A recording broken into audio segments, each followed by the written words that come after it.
exemple, eh bien, candidatent massivement, envoient massivement des candidats, par exemple, sur les concours de gardiens de prison, pour infiltrer ensuite les centres pénitentiaires et avoir des personnes placées à l'intérieur des centres pénitentiaires, des personnes qui seront rentrées par le concours, tout à fait légalement parlant. Et donc c'est une information qui les inquiète beaucoup et qui évidemment, ces concours sont regardés d'extrêmement près par les services de renseignement. Alors, on est en direct avec Cyril Huet-Lambing, qui est secrétaire général national adjoint du syndicat pénitentiaire de surveillants. Bonjour, merci d'être en direct avec nous. Vous étiez au courant de cette information? Ça vous étonne?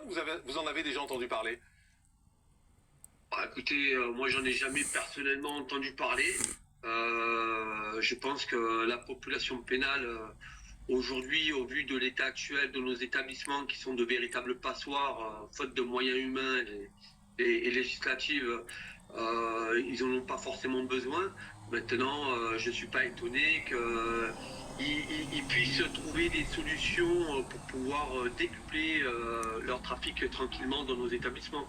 Comment ça se passe les contrôles quand on va être gardien de prison? On contrôle quoi au fond sur votre CV, sur votre passé?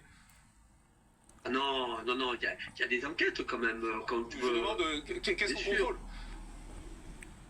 En fait, je rentrerai pas dans les détails, mais lorsque vous passez le concours de gardien de prison, vous êtes assujetti quand même à être contrôlé par les renseignements territoriaux, voire convoqué par moment, et il faut une enquête sur tout le passé de votre vie avant de vous embaucher. Hein.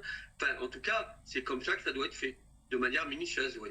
Mais finalement, cette stratégie qui serait mise en place et qui visiblement, d'après Guillaume Daré, il n'y a pas de raison de soupçonner qu'il nous raconte n'importe quoi, encore une fois, c'est un journaliste qui est reconnu et qui a généralement de bonnes infos.